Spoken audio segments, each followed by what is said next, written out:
Hello, everyone. Welcome to the Horror Room. I'm Travis Bruce, and today I got two special guests with me. Today, I have Josh and Amy, and they're coming from Ireland.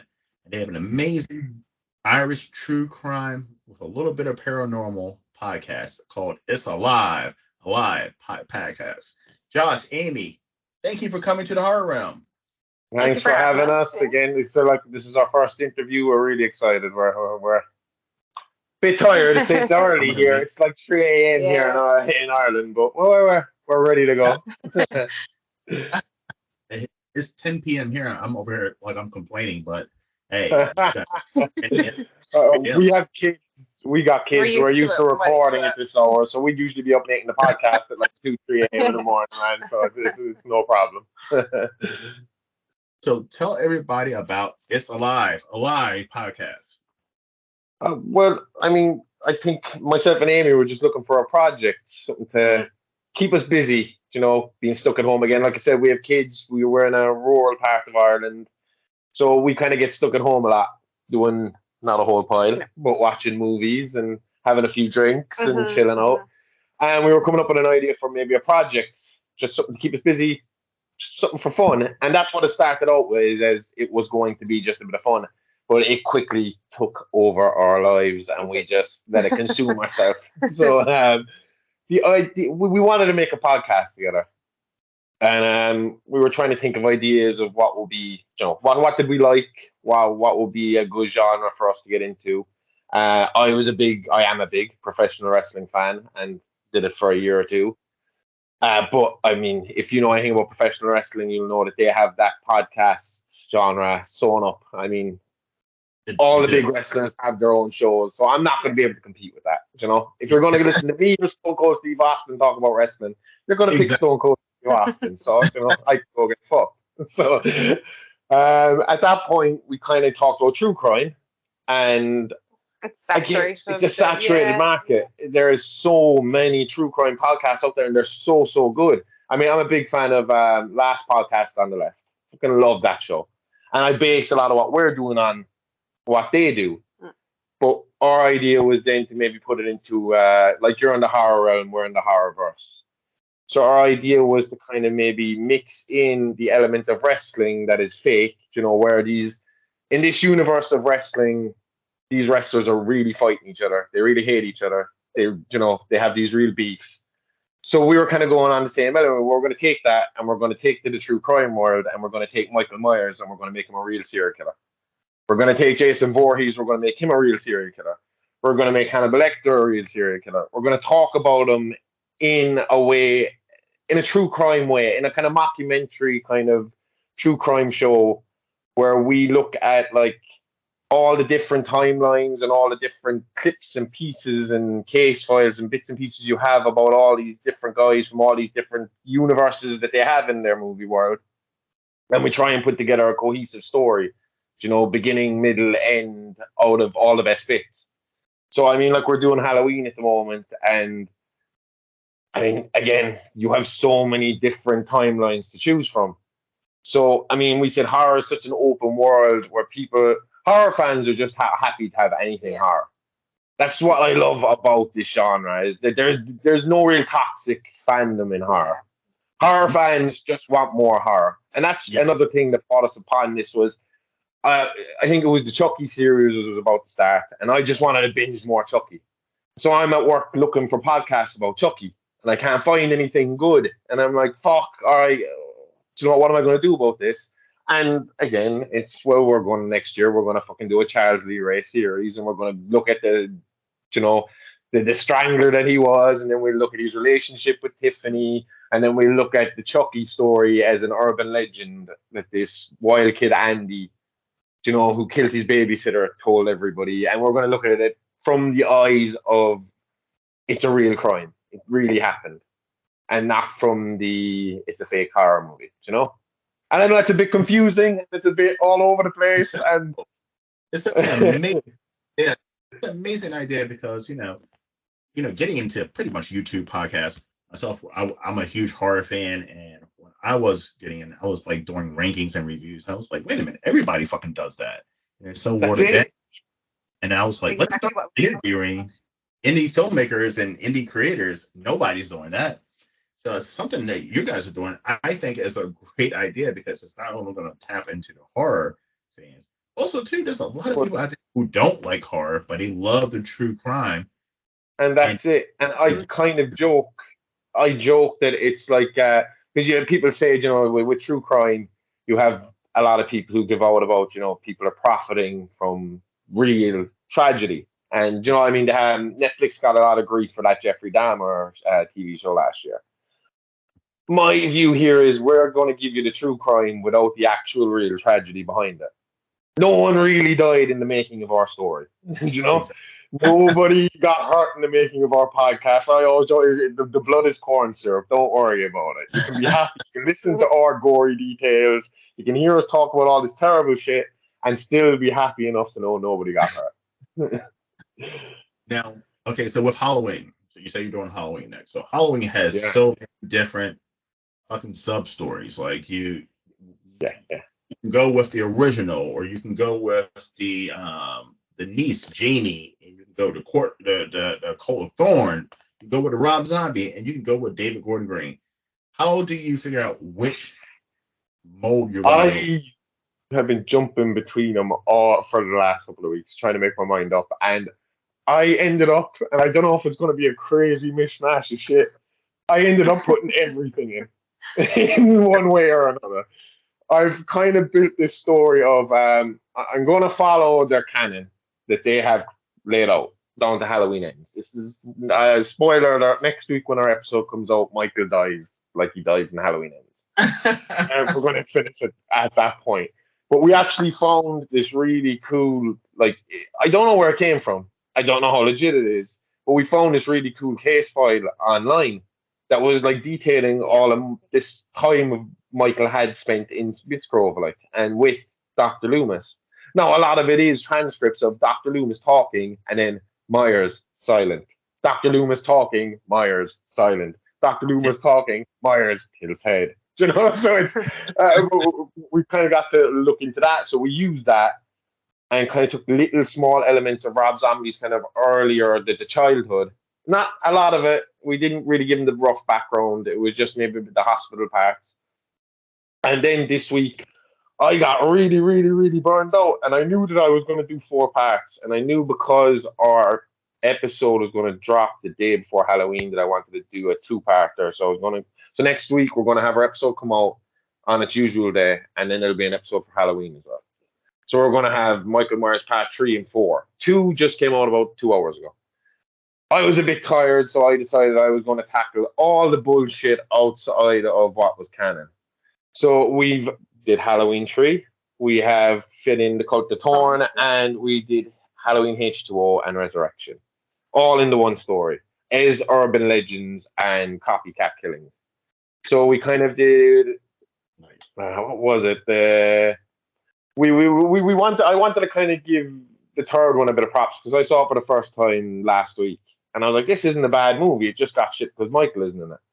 And we played up to the story that it was this urban legend that what actually happened was that these masks went toxic. It had some toxic chemical in it, made kids sick. And this urban legend built up into this thing of this mad Irish fucking scientist who has this druid robot power that he's going to control the world with.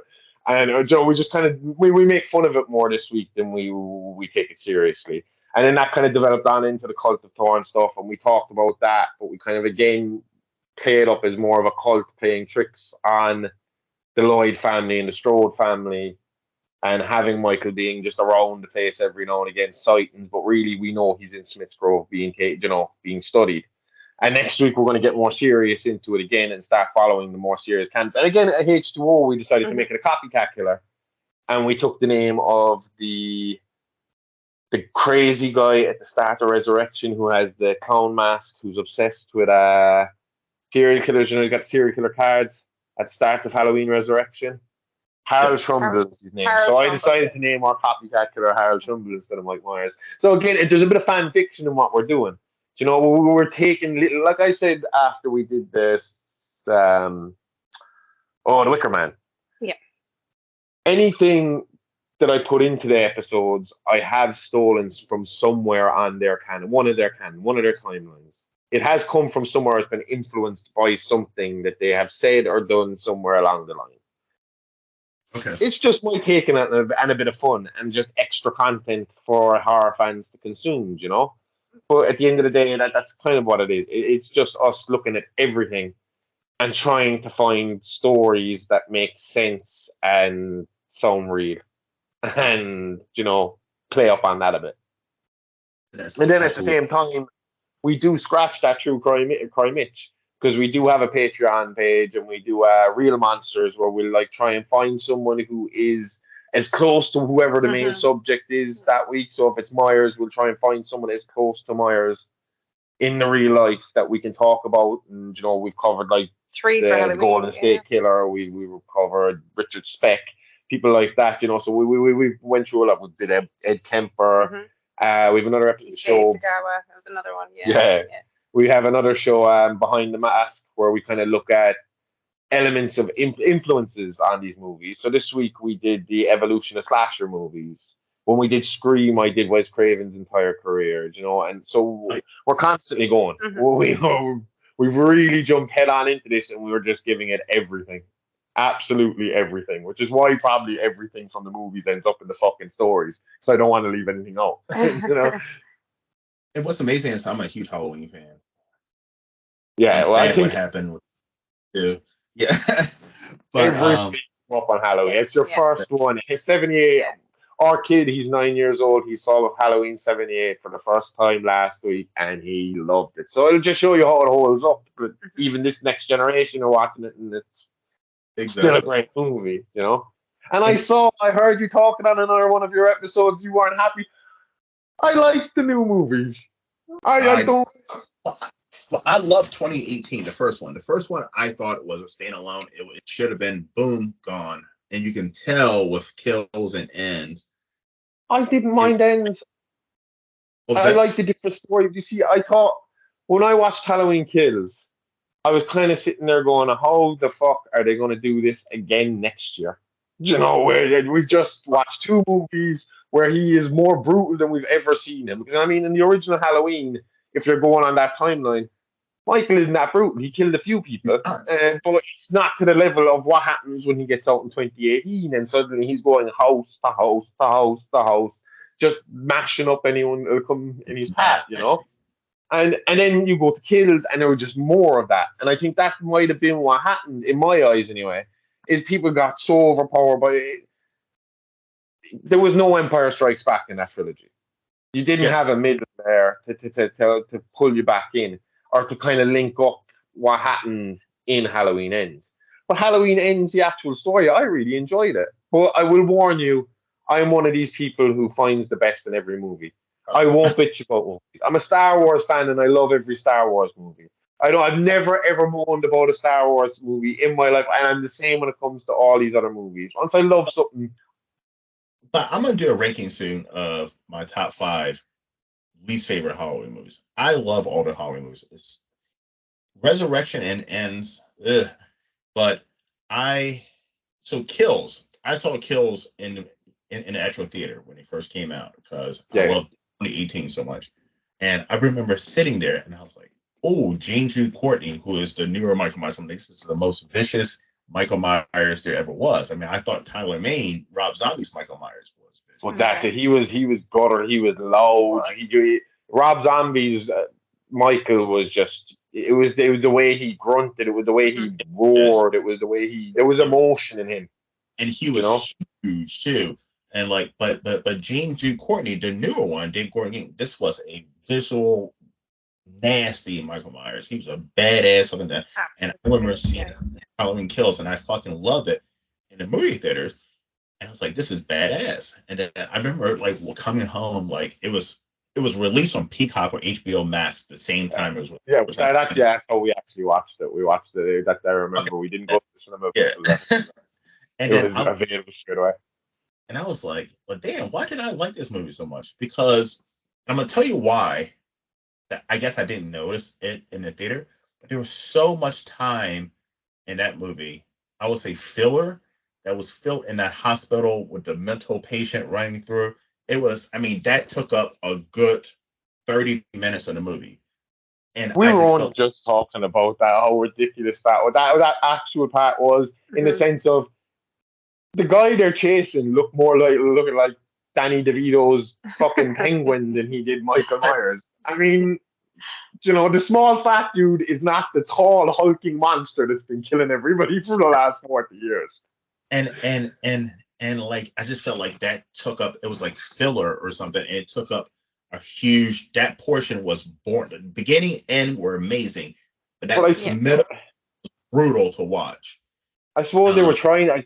They must. The only thing I can see is they were trying to show maybe the mob mentality and them just losing control, the rioting side of it. I don't know, which I suppose would happen if you had a scenario where you had a guy like Michael Myers walking your neighborhood. So Well, that's what I try and look at when we're doing this. You know. well, I'm gonna tell you exactly what it was doing. It was doing what a lot of horror movies were doing in that time range in this country, and it was under the Donald Trump administration. So it was that woke culture, you know, Oh yeah. put it out there: mental illness, mob mentality, racism, police brutality in every single horror movie, and this big political statement, and that's what that half an hour of Halloween Kills. I'm not a Donald Trump fan, but I'm saying that whole 30 minutes was literally bashing Donald Trump in a Halloween fucking movie. And you don't need that. And that's not what we want from our horror movies. Yeah. You know, we don't want politics in horror. I just want to see limbs, blood, and I mean, I've always said the cheesier and the better, and the worse the effects. I don't like the super real effects. I don't want to see real limbs and stuff. I like stuff like Return of the Living Dead. I like stuff like fucking Dead Alive. I just want to see some just mayhem and blood and chaos. You know, I want a story, but I don't want a story and a message, but I don't want this strong political message in a fucking horror movie. Like dramas and saying that. Chucky's doing a pretty good job of it this season on TV. I have enjoyed Chucky in the White House. I haven't watched the Chucky series. I hear it's amazing. I love Chucky. Chucky is my number one. Chucky and Ghostface are my guys, but Chucky is my number one. That was the first horror movie that and Scream were the first two I fell in love with. And then Halloween was the first one to scare the shit out of me. But Chucky, I remember, I think I was just kind of hitting that teenage age when Bride of Chucky came out. So I saw that first, and I just fell in love with the little guy. So as soon as anything Chucky related comes on, I'm watching it day one. I love that little guy. And I love Scream as well. So Scream 6 is still right now. It's still right now.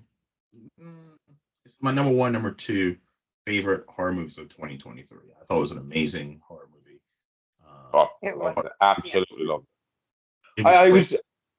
I will say I think I was caught. I love the tree reveal. That was cool. That was really, really awesome. I was a bit kind of. I feel like they're directing us right towards a very similar third movie. Because I mean, if you look at the first two of these trilogy have been identical endings to Scream 1 and 2. You know, it's the boyfriend, it's the boyfriend's family. And I really want this Stu theory to be true. I mean, I know everybody's heard it. I keep hearing about this pre-Columbine idea they had about the cult of Ghostface with Stu, and I'm like, just give me that. And I'm dying to see that. And speaking of, again, we watched all three of them this week with our 9-year-old, and he absolutely loved them. He said they are his favorite now. He was upset when Randy got it. Everybody's upset when Randy gets it. Yeah, he said he never, ever, ever, ever liked Mrs. Loomis for that one. So how are you going to do a Scream? Okay, so have you done Scream already? First thing we did, we kicked off with Scream. We thought like that was it. We didn't realize how much work was going to be involved in making a podcast. We kind of thought we were going to buy the equipment, and within about 3 weeks we'd be on the air and ready to go. And 6 months later, we were still sitting there putting stuff together, you know. And like the script was one of the big parts. So like I said, I'm a big fan of Last Podcast on the Left, and I love the way they put their stories together, where there's a bit of humor and there's a bit of banter, but there's story. And we were going to try and do that, but with a horror movie. So we kind of look at it. We're looking at Scream 1, we'll say, through Billy's eyes, from Billy's story.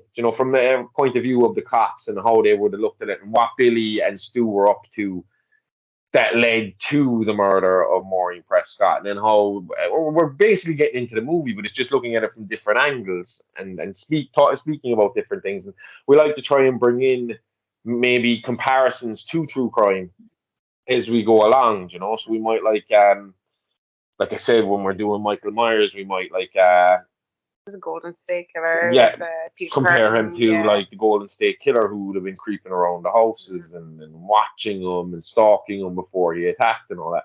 So we kind of did that with Scream as well, where we're kind of we try and look at it from the true crime idea of this was a real serial killing massacre that happened, which unfortunately he seemed to have over in America seemed to have far too much of in real life as it is. I mean, that's what true crime fucking thing is saturated. Because there has been so many serial killers, and the idea of something like Scream isn't out of the realm of possibility. It is something that could very well happen. No, it's unlikely, the masked shit and all that. But it's been close enough. You've had the unmasked ones running around for fucking the last. How long was that? I mean, when was H.H. Holmes? I mean, that's 100 years ago. I mean, we're in a country here where I don't think we have a serial killer to our name yet, do we? I was going to ask you that. I think maybe one or two, yeah. I mean, I think up the north they had the Shankill Butchers. The Shankill Butchers were a bunch of Protestants that were killing the Catholics during the Troubles, but they were supposed to be some brutal murders. Then Burke and Hare, technically, even though they weren't here. They were in Scotland. Yeah. There is a big rumored kind of one around here, an unsolved kind of case that kind of goes around here. It's called the Irish Vanishing Triangle, and it was around the 90s. A bunch of girls around the same age kept going missing in this triangle of Ireland. Now, they don't know who did it, but a certain criminal was arrested, and he was caught raping a woman in the woods, and he was arrested, and he went to jail, and after he went to jail, women stopped vanishing in that triangle. And he's since been released. He actually roams free around. I think he's in Spain or Amsterdam now, because he kind of can't show his face around Ireland. It's a small country. He gets spotted very quickly, but he would be a known suspected serial killer. But outside that, not really. I mean, Ireland is a safe enough place that way. If you're going to get killed, it's going to be one of your family members or friends that does it. Just like Scream, so close by. I was going to ask you that because in the States, right, we got tons of. Listen, we're famous for one thing, that's killing. We're famous for homicides or serial killers. I was going to ask you, does Ireland have a serial killer? But you just told me a couple. No. I mean, it's a lot of gangster stuff here. We get a lot of gun crime in the sense of drug dealer on drug dealer, drug gang on drug gang, organized crime. Yeah. There's a lot of organized crime all right around the country, but I mean, in terms of that kind of killing of just a psychopath going on a massacre, no, we're a really small country. I mean, you can drive from one end of the country to the other end of the country within the day, I mean, it's you could nearly drive around the circumference of the country in how long? Maybe a day and a half. It's not. I mean, we're really, really small here. I mean, one of your states would be about the size of our country. No, bigger.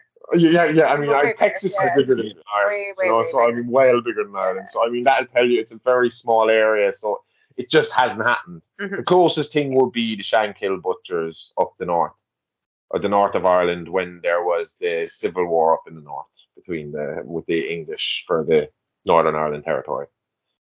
But that was from the 80s, I think. So how big is horror in Ireland? Same as everywhere else, I mean, you have your fans. I think there's a lot more people into horror than you think. I think there's a lot of closeted horror people. Yeah. I mean, Facebook there and on social media and stuff. There's so many people who are coming talking to us, and I mean, even today, I was passing the kids' school. I was collecting one of the kids, and one of the moms was asking me how she gets on to listen to the podcast because she's a horror fan. Oh. So I mean, you never know. they're all over the place, you know. But it's just as popular as it is everywhere else. I mean, all the new movies seem to be doing well here. I mean, Scream did really well when it came out this year. Halloween did well when it came out. I'm looking forward to all the TV shows and everything we have coming. We've got Friday the 13th coming. We got a Halloween. Yeah, I was saying that just when I say I'm doing a definitive storyline of Halloween, these fuckers sell the rights and start a TV show. So I'm gonna have to do a reboot to my episode later on. I interviewed filmmakers from all across the country. Even like next month, I got one from Uganda. So that's interesting. But I've interviewed two filmmakers from Ireland and found footage. They both do found footage. It's like, is that a big thing in Ireland? Found footage? I don't know, to be honest with you. I don't know a whole pile of filmmakers, but I would assume it would be one of the cheaper ways of doing it. Yeah. And it's one of the cheaper ways of filming, isn't it? I mean, found footage, all you need is your iPhone, and some good lighting and microphone. Yeah. Essentially, what we have here would do the job of a found footage. So, I mean, I assume that would be why it would be popular. And and I suppose it suits the countryside, kind of like a Blair Witch kind of feel. Like the countryside. But and come here. Found footage sounds good to me. That's easy for us to convert into a podcast. All right, so I'm gonna switch it around to. I'm pretty sure you see my show. You know what I like to do. So I'm gonna ask you both 3 random horror questions. Are you ready? Shoot. All right, Amy. I'm gonna start off with you first. Okay. Who is your favorite final guy? Favorite final guy? Favorite final guy? Where the guy is the last survivor. Yeah. I'm trying to say favorite final guy. We've been so obsessed with the final girl now the last few weeks, researching like the evolution of the slasher. Andy kind of counts, doesn't he? Andy, would we say Andy? It's your choice. Suppose, yeah. Would you count him as a final kid? Would you count him as a final guy? He's a cutie though. Andy from Chucky would be one of the ones. That's what I mean. Yeah, maybe Ichabod Crane, if you count him as a final guy. I mean, everybody around him. I love my history, paranormal, like historical. That's my my dad. But you're more slasher. Yeah, Amy deals with the ghosts and the ancient history stuff, and I like the blood and the guts. Okay, Josh, who's yours? Final girl or final guy? Final guy. Well, it would have to be Andy, doesn't it? Andy survives Chucky. He's still going. So I have to give it to Andy Barkley, 100%. Alex Vincent, nice. I actually met him a year ago at a convention. Nice guy, but he seems like he'd be a lovely guy. I've enjoyed seeing him back on the TV show, so that's been fun. All right, question number 2. All right, so you guys don't work in the film industry, so I can ask you this question. And what is the worst horror movie you've seen in the last 5 years? Do you want to go first, or will I start my round? No, I'll go first. With the Texas Chainsaw Massacre at One Done for the Mass. The newest one. The newest Texas Chainsaw Massacre. I did not like that movie. Yeah, I would kind of agree with that. Movie. I didn't think it was a bad movie. No, I thought it was very badly written. Even more, there was characters in that movie that weren't even. What was the point? Like, the Sawyer family are a big part of the Texas Chainsaw Massacre. We just finished doing a 2-part, 3-part, 2-part or 3-parter on the Sawyer family in general. So we covered them, and we had a 2-parter, but it was 2 long episodes, and we had fun with them. And that was the thing. Like, we like when horrors will follow their continuity. We'll embrace their continuity, like Chucky. People might shit on See the Chucky. I like it, but it's still a part of the continuity, whether you like it or not. Scream, you might not like Scream 3 because it had a weird ending and the sudden kind of brother out of nowhere. But Scream 3 is a part of the canon, whether you like it or not. Star Wars does the same thing. You can bitch and moan about whatever trilogy you want. There's still canon. Put up with it. And I think a lot more filmmakers need to be like that. They need to be, this is canon. And if you look at Texas Chainsaw 1, 2, 3, 4, there is a developing story there. There is something happening. You're getting into. I feel like by the time you get to Texas 4, they're into this whole MK Ultra kind of style, kind of stuff that we start talking about. And I know you have a cross-dressing Leatherface there, but I point out that his mother was killed in the movie before in 3.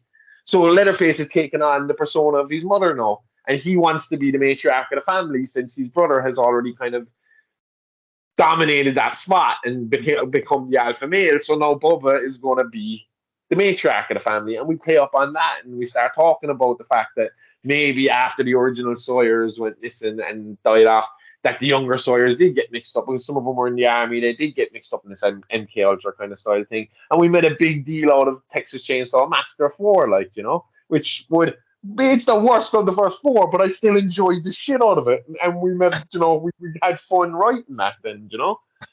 But how did we get there from that question? Oh, you said you didn't like the new one. I didn't like it.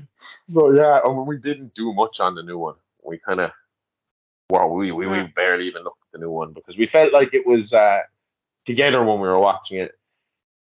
Because there was no Sawyer family in it, it felt like It was pointless. Like it's Leatherface was interchangeable with any other serial killer. It didn't have to be Leatherface in there to make it a movie. And You also with that movie, I have to care a little bit about the victims and the characters, right? I fucking yeah, hated definitely. characters. Oh yeah. I hated the Yeah. fucking sisters. I couldn't wait. I hated the black guy. I hated all of them. I hated I everything. think the only person I was sorry to see was the It's mechanic. the redneck. It's the redneck. The mechanic. Yeah, that was it. Yeah. No Dumford. He's an Irishman. He's an Irishman. He's an Irish actor. But The gun nut, mechanic, redneck. I was sad that but he it died. fits with Like, Texas. in the movie, I We was were- shocked. In any other Texas Chainsaw Massacre movie, he was a Sawyer. You know, Yeah. guarantee he would have ended up being a Sawyer. I thought that's You what he know? was there for. He has to be. Yeah. Well, obviously that was the Nah, misdirection, yeah. the red herring. But yeah, like you said, the characters were so unlikable. You know, and they were only filling the face up with more unlikable characters because you know more of these influencers coming in, and it was like a shit. whole bus of unlikable characters up. I'm like, And you're cheering Leatherface on. kill him. Yeah, kill him. Even the last scene when he gets the last laugh and cuts her head off, you're like, yes, you got her. I was like, kill all of those Gen Zers. I mean, I can't Oh, see no, but that was yours. Mine, if my worst movie in the last 5 years, you said, does it have to be released in the last 5 years, or I have seen it in the last 5 years? released in the last 5 years. Oh, in that case, I'll just go with yours. Yeah, Texas. Yeah. Yeah. If it was seen, I only saw Jason X recently, and I was bitterly disappointed.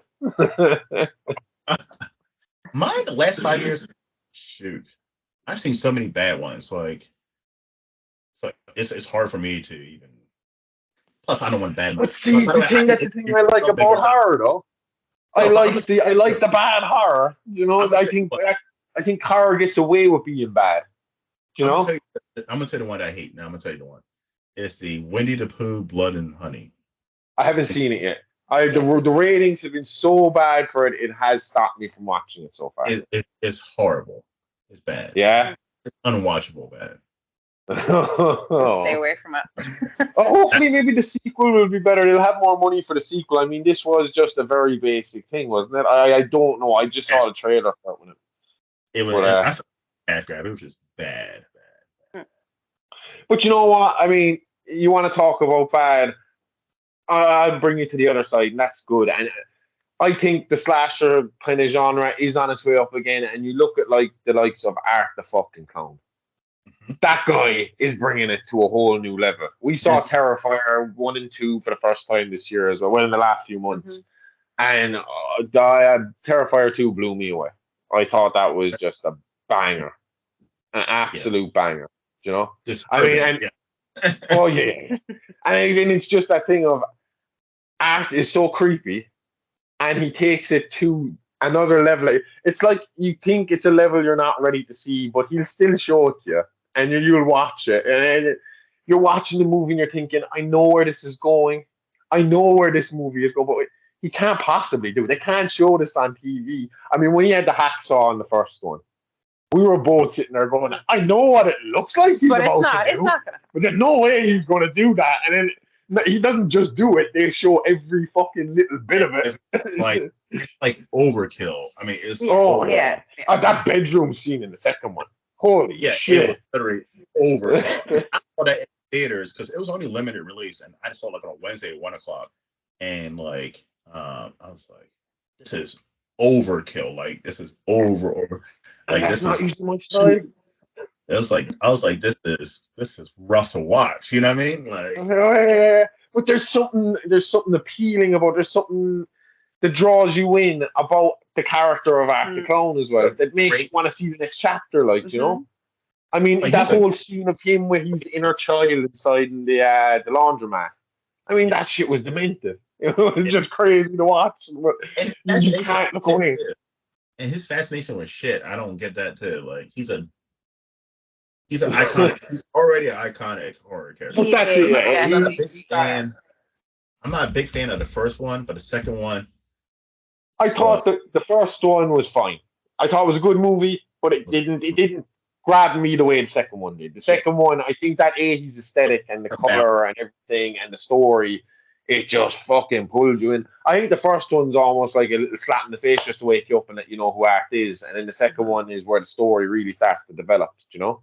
Yep. And I'm looking forward to trying to make sense of him at some stage as well. Now, all right, final question. Who is one horror movie character that you're like, fuck, we have to do him, but I don't want to do him? Mine was Misery. We covered Misery. We did Annie Wilkes. Yeah. And she wasn't happy about doing that one. I just didn't want to do it. That was a chore for me. I have to say we did it. I think we got a good episode out of it. I was happy with the episode, but it was. Yeah. Is there any movie that I'm going to have to cover that I don't want to cover? Yeah. Or that you're like holding back. You're like, damn, I don't want to. Let me put this back. I don't want to do this. Yeah, I mean, I still haven't seen Human Centipede for a reason, but I know that would be an interesting one to cover. I know that a very, very last resort for me would be to watch Hostel, because I fucking hate Hostel. I hate torture porn. I cannot stand. I'm just not into. I'm not into this slicing them up for the sake of slicing them up. You know, and I know it's a contradiction from what I said earlier on with the 80s splatterfest shit. But when it got really realistic, it just started to feel a bit too serious and a bit too. I don't know. For me, it was just too much to just sit there and watch somebody being killed. I'd rather have a bit of fun with it if I'm going to do it. if I'm going to watch it, I'm going to have as much fun doing it as I'm going to do it. Not make it serious and clinical, and I don't know. It just wasn't for me. And if we have to cover that one someday, that would be a struggle for me. That would be a big, big struggle for me. So I don't want to watch it again. Torture porn guy. I'm not torture porn. And Terrifier definitely falls in torture porn. It really does. So but different.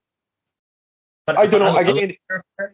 I don't love Terrifier because I don't like porn, but I love Eli Roth.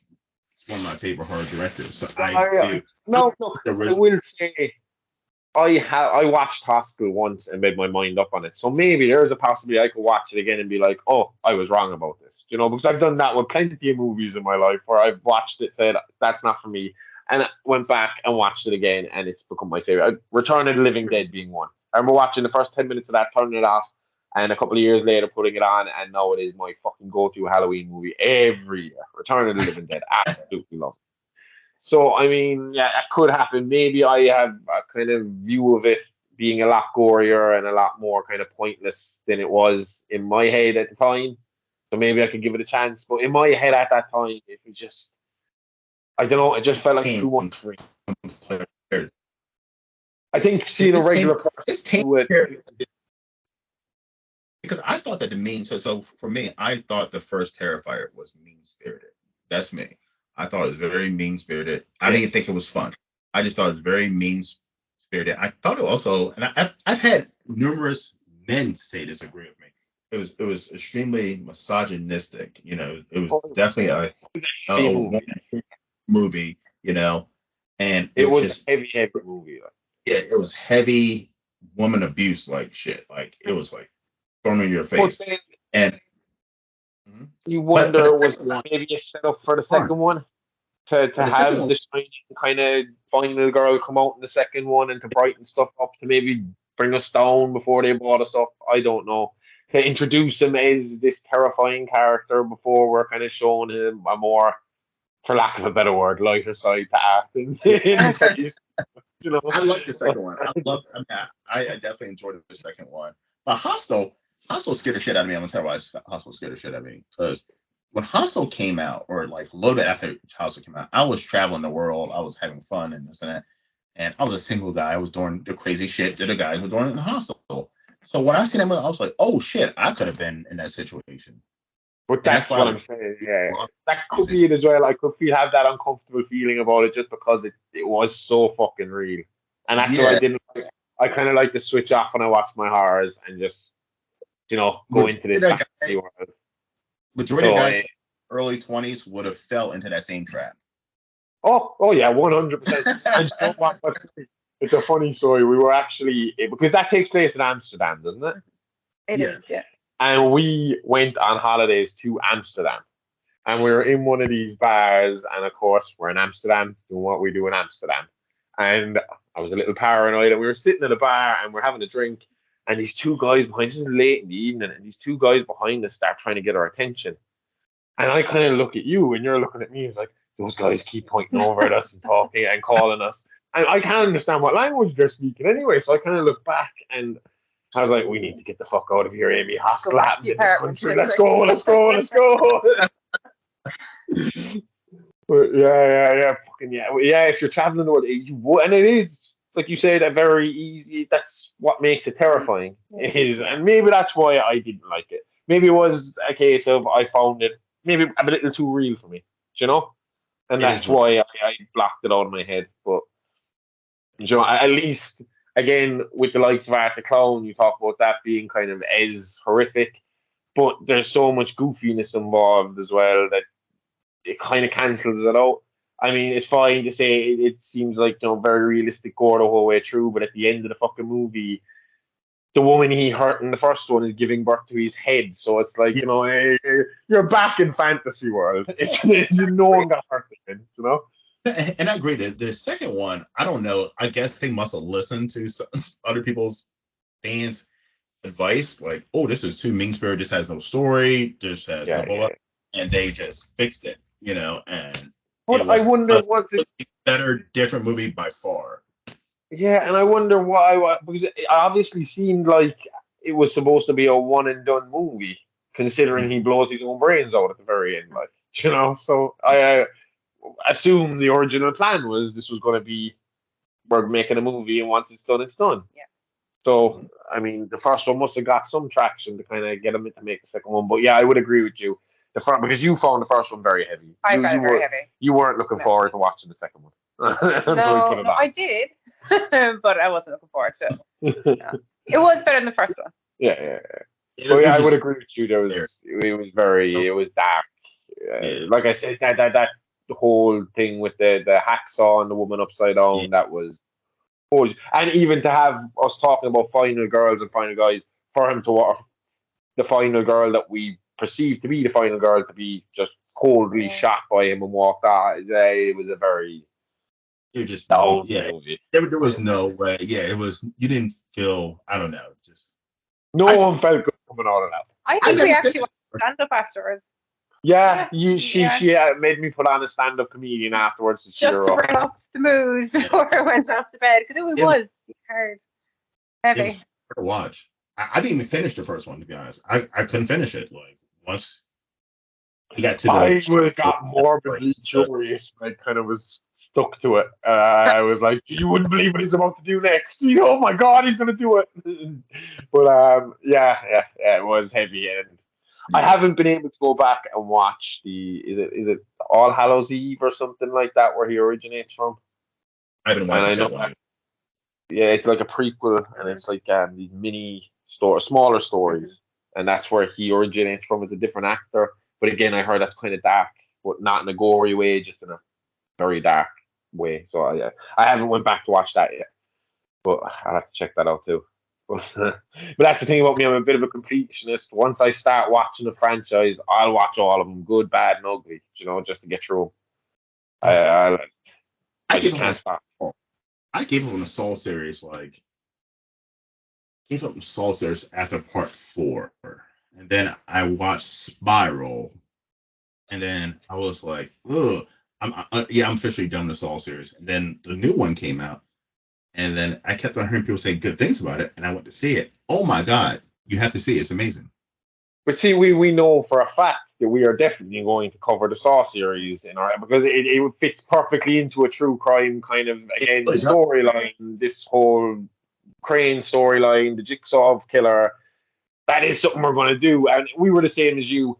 It wasn't a case of we stopped liking the Saw movies after 4. It was just it got repetitive, and we needed to take a break from them, and we took a break and forgot to come back. Until Spiral came out, and we watched Spiral like you, and again we're going to see the new one. But it's definitely one that we're going to end up studying because there is so much. I mean, again, that's another one I like because they build on their story in every movie. There is backstory there constantly that they won't give up on it, and they just keep connecting this story as it goes along. And that's what we're going to try and do then, is take all those little flashbacks that they give you in Saw, take out all the torture porn, and give you that comprehensive story of what was actually going on in the background, what made this man do what he did, where did these apprentices come from, what happened to them, and talk about what was going on in their minds when they were doing what they were doing, and how they get caught in the movies and how they end up. Do they go to jail? Do they go on that road? Do they get killed off? We all know in horror movies, 99% of the time, the end of our podcast is going to be the guy didn't get caught, he got killed. So, well, guys, don't worry, back. I'm looking forward to listening to your podcast. Definitely the Halloween one because I'm a huge Halloween fan. All right, so next week will be guys. Yes. So how can everyone find you guys? Oh, we are at Alive Pod on pretty much everything. I think most active on TikTok and Instagram and Facebook. Don't do a whole pile on X. We're there on X. We're not very active on it though. Yeah. We're contactable on it, but we don't do a whole pile on that. We're trying to get our stuff up on YouTube so that the podcast will just be up there in video form. Hopefully that will be coming soon. But right now, at Alive Pod on everything, or just check us out on Spotify and any other good apps. We drop stuff every day. We do mini-sodes. We don't just have our Wednesday episode is the big episode. Monday and Tuesday, Amy does Creepypasta Crypt, which is 10 minutes on a creepypasta or a cryptid story. Thursday and Friday, I do Mini Monsters, where I do a quick look over, maybe a 10-minute look over a serial killer, brief kind of bio on them. On a Saturday, we have the Say What mini-sode, where we're just talking about anything. It could be what we were thinking when we were writing the story that week. It could be what was going on that week, what we watched that week. Sometimes we're talking about new movies. It could be anything and everything. They're usually just quick 20 to 30-minute episodes.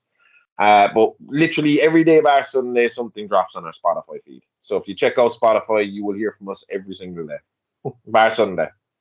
We need a day to rest.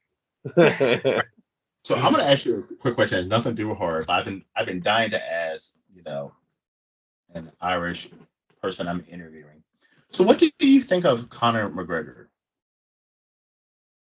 Oh, kind of have to be. I can't help but be kind, but have a bit of pride in what he achieved. But he's. I gotta be careful how we word this one. I have support Conor McGregor every time he's fought because he's an Irishman, and Irish people do have that Irish pride. We'll support all Irish people. Do I agree with some of his antics outside of MMA? Not always.